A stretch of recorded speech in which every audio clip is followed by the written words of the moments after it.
To try to narrow down the origin of Lil Red Riding Hood would truly be a fool's errand, as its history is a long and winding road. And a fool would be found in Durham University by means of anthropologist Jamie Turani, who traced Lil Red Riding Hood's origins back to their roots. He found that the story is not only older than the Brothers Grimm, but it can also be traced to multiple parts of the world. Every part of the world tells a story with its own small deviations. In China and Taiwan, there is a tale that resembles Lil Red Riding Hood called the Tiger Grandma or Grand Aunt Tigress, and it dates back to the Qing dynasty. The motif, idea, and characters are almost identical, but the main antagonist is a tiger instead of a wolf. The version we are most familiar with grew from Charles Perrault's Le Petit Chaperon Rouge, which featured in one of his collections published in 1697. It was thanks to him that we have the heroine's defining feature, her red hood. Before Charles Perrault, the versions of the story, mostly told around Italy and France, didn't always have a wolf as the antagonist. Sometimes he showed up as an ogre, vampire, or other creatures you wouldn't want to bump into. There were connotations of cannibalism within these tales, making them much less innocent than many may have assumed. The endings are varied as to whether it is Red or the wolf who emerges triumphant. Perrault's version in 1697 doesn't have a happy ending either. Rather, the wolf is successful in devouring the girl and her grandmother. Ironically, despite their reputation in living up to their name, it was the Grimm brothers who tipped the tale in Red's favor. Despite its messier and grisly history, Lil Red Riding Hood has always been a story told to children. Our ancestors just might have been a little bit more brutal and frank in their warnings. In the words of Charles Perrault himself, at the end of Le Petit Chaperon Rouge, from this story one learns that children, especially young lasses, pretty, courteous, and well-bred, do very wrong to listen to strangers, and it is not an unheard thing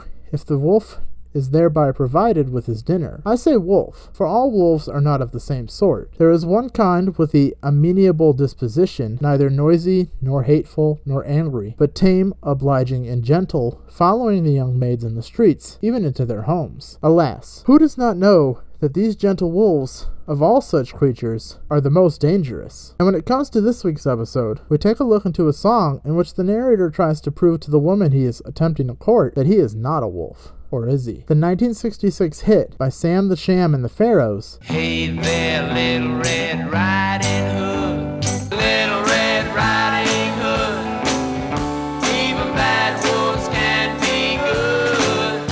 Hello, all you wolves in sheep's clothing, and welcome back to Heard It in a Love Song, the show where we take a stroll through the woods to Grandma's house to find the history of a love song we all know and love. This week, as we continue our spooky October extravaganza, we take a look into an eccentric man with an eccentric band and their eccentric hit, Lil Red Riding Hood. We start our tale in Dallas, Texas on March 6, 1937. That is where and when we meet up with James Santiago Samudio and his wife, Aurora Dora Samudio, as they welcome to the world a baby boy named Domingo Sam Samudio. Of the three children, born to Spanish-speaking parents of Mexican descent, Sam was primarily raised by his father due to the untimely passing of his mother when he was just 3 years old. Telling Gary James for ClassicBands.com, I can remember vividly to this day what the day was like when she died, even down to what time of day it was. It was about sundown. It was still daylight. I remember my father coming out of the emergency room and calling us together on the concrete bench. Back then, kids couldn't go into hospitals. So he sat down and said, "Your mother's dead, kids. It's gonna be tough, but we're gonna make it."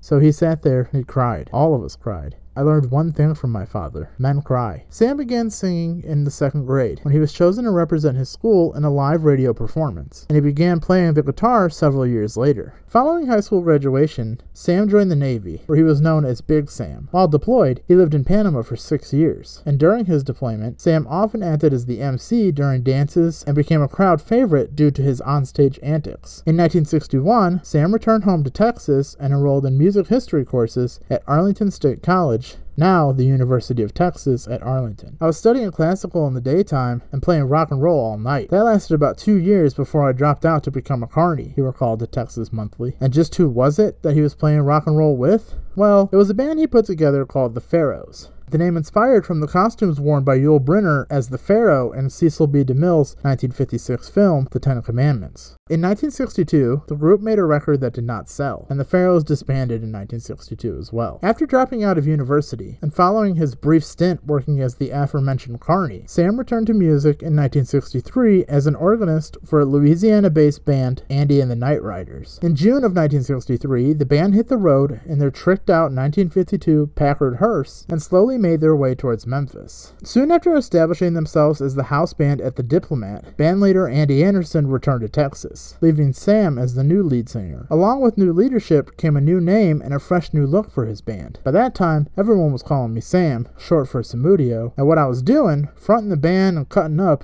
was called shamming. An alternate explanation of the Sham nickname states that it derives from his bandmates' tendency to tease Sam over his perceived lack of organ playing skills. The band made their first recordings at Fernwood Studios in Memphis, but their early singles, like a cover of Johnny Fuller's Haunted House, when chains started ringing and bells ringing loud,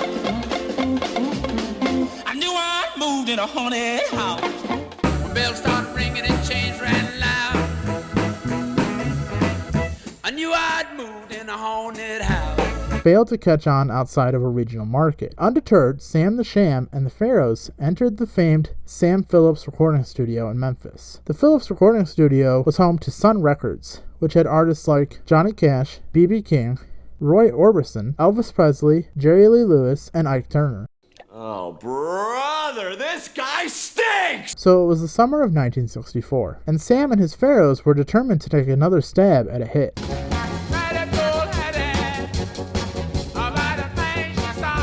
The Phillips recording session resulted in a novelty song that would go on to rank up there among the best of them, Wooly Bully, which would soon join songs like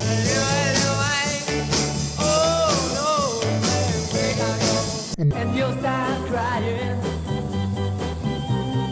96 years. in the ranks of all-time great party tracks. While urban legend insists that Wooly Bully was a reference to Sam's cat, that's a rumor that he outright denies. People make up all kinds of stories when they don't have the right answers. There was a saying around here, when anybody did good, it's like, Wooly Bully for you, like big deal, he explained. So that was all nonsensical. The countdown part of the song was also not planned. I was just goofing around and counted off in Tex-Mex, and it just blew everybody away. And actually, I wanted it taken off the record. We did 3 takes, all of them different, and they took the first take and released it. Uno, dos, 1, 2, 3, 4. Regardless of its origin, the song became a smash hit. It went on to sell over 3.5 million copies in the United States alone, and over the years has been used in at least 40 movies. The lyrics of Wooly Bully were hard to understand, and so some radio stations banned it, fearing that the words were suggestive. They weren't, of course, and the record soared to number 2 on the Billboard Hot 100. It was nominated for a Grammy Award and was named Record of the Year by Billboard magazine in 1965. The first song to do so without actually reaching number 1 on the chart. The record achieved the distinction of being the Record of the Year, but not topping the weekly Hot 100, and held that title for 35 years until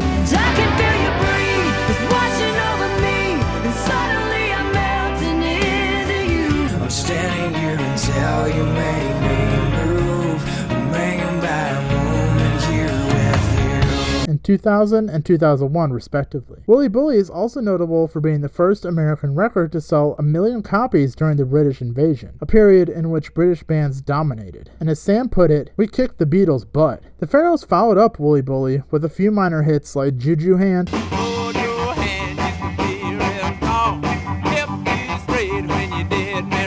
and Rang Dang Do. You can have your gold and your diamonds too.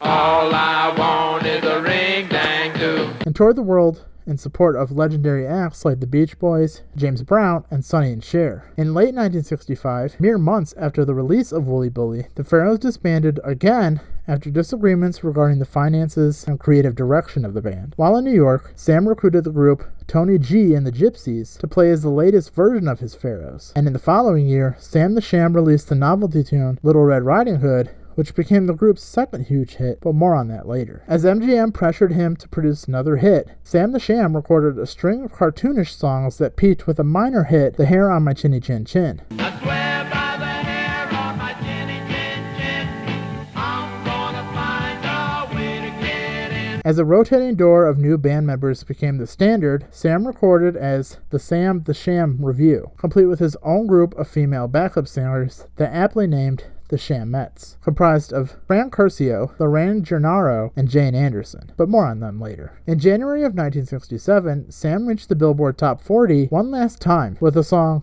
"Oh That's Good, No That's Bad." Oh, that's bad! No, that's good.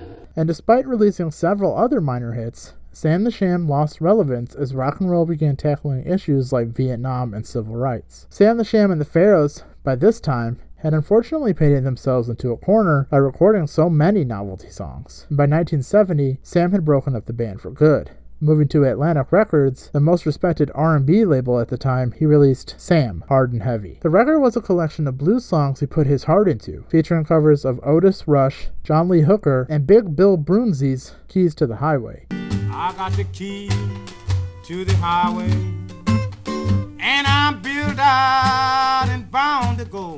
I got the key to the highway, still out about the road. Musicians on the album included the soon-to-be-famous Duane Allman. It may have been Allman who brought Keys to the Highway to his next project, Derek and the Dominoes, who would record the song for their double album, Layla. Sam, Hard and Heavy, also featured members of Dixie Flyers, Atlantic Records house band, including famed keyboardist Jim Dickinson, who would go on to work with both Bob Dylan and the Rolling Stones. Sam, Hard and Heavy, failed in its reattempt to rebrand Sam as a blues singer. Oddly enough, though, he won a Grammy for the album's liner notes. Sam left the music business for several years, and for a time he worked as a deckhand on ships running supplies to oil rigs in the Gulf of Mexico. In the late 70s, he turned to the church, becoming a street preacher. In 1982, he resurfaced on the soundtrack of the Jack Nicholson film The Border, singing his own compositions alongside those of Ry Cooder and Freddie Fender. At the turn of the millennium, he appeared to have made peace with his rock and roll past and has since gone out on the road regularly, singing gospel songs and a selection of R&B songs, as well as his two biggest hits,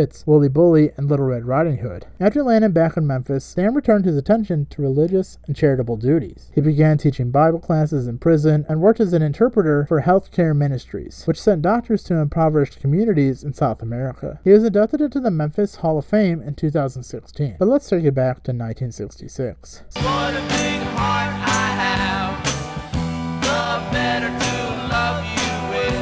Songwriter Ron Blackwell developed a more adult reading of Charles Perrault's fairy tale Little Red Riding Hood in 1966 for Sam the Sham and the Pharaohs. Blackwell used the term wolf to refer to a man with certain needs, explicitly using the ambiguity of modern English between wolf, the carnivore, and wolf, a man with concealed sexual intentions. The effect, whether intentional or incidental, is to strip away the fairy tale's metaphorical device and present the relationship between the two characters without literary pretense. The singer remarks on, What big eyes you have, the kind of eyes that drive wolves mad. and full lips Red has. What full lips you have, they sure to lure someone bad. And eventually on, What a big heart I have, the better to love you with. an added element is that he says, presumably breaking the fourth wall and speaking to the audience, Gonna keep my sheep suit on. until he can demonstrate his good intentions. But he seems to be having a hard time suppressing his wolf call in the form of a howl. Oh, I mean bad.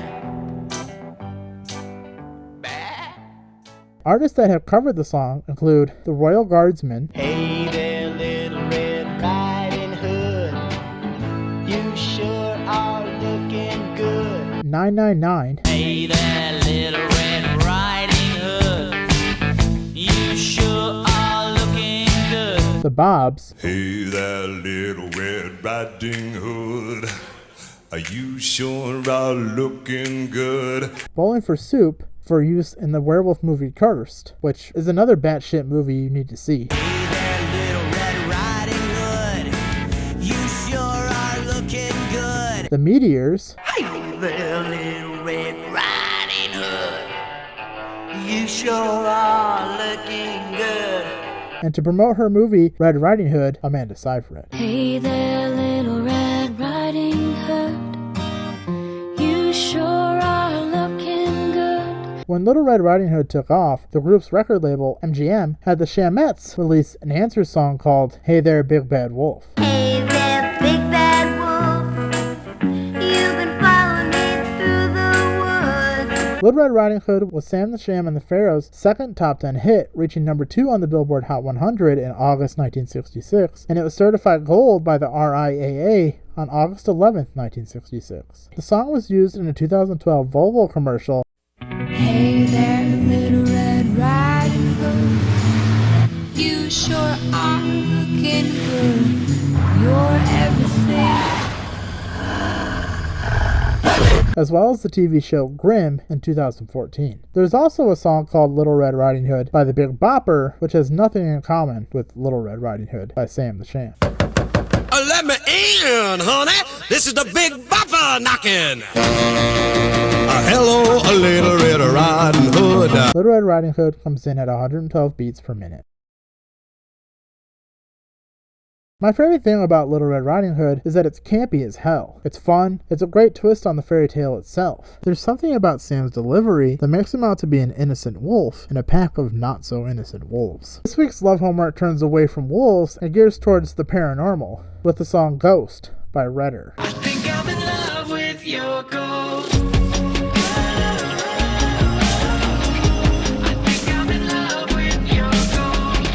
And for this week's Horror Homework, check out a fun little bilingual flick from 2017 called Beelzebub, starring Tobin Bell and Joaquin Cosio. It's a great twist on the possession trope and is currently streamable on Shudder. Well, 3 episodes down, and 2 more to go as we get closer and closer to Halloween. If you like what you learned today and you look forward to learning more about the love songs we know and love, subscribe, hit the bell, and drop a like below. Until next time, remember to always carry a silver bullet, and remember, you heard it in a love song.